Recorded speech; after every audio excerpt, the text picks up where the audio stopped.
Me and my older brother was abandoned in an apartment building in New York City.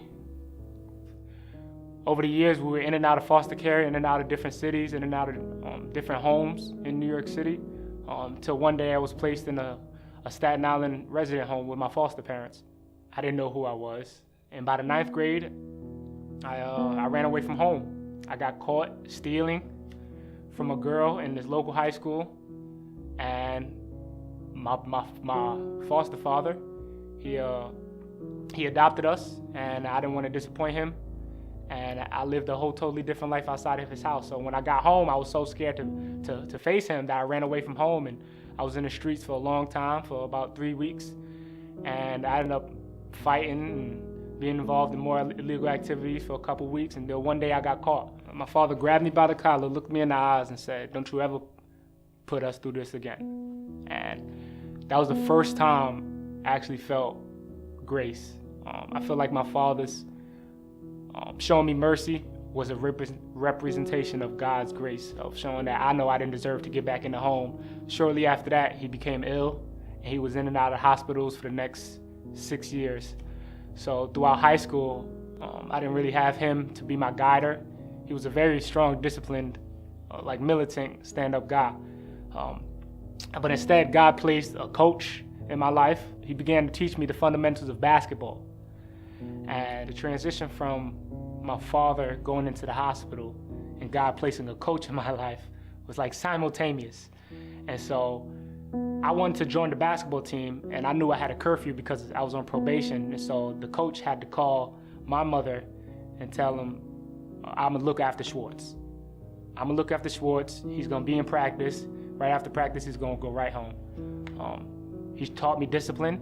I was still kind of acting up, being a class clown in school, and he taught me, stop doing that. Stop acting, looking for attention. You need to get your grades up. I'm gonna teach you hard work on the court and the fundamentals of the game. My coach from high school, randomly at a gym, and he goes, "You need to get back into school." And I said, okay. I looked at him as a father figure throughout high school. He knew my father was ill. He would always talk to my mother. And so I respected him enough to listen to him. And that was probably one of the best decisions I made.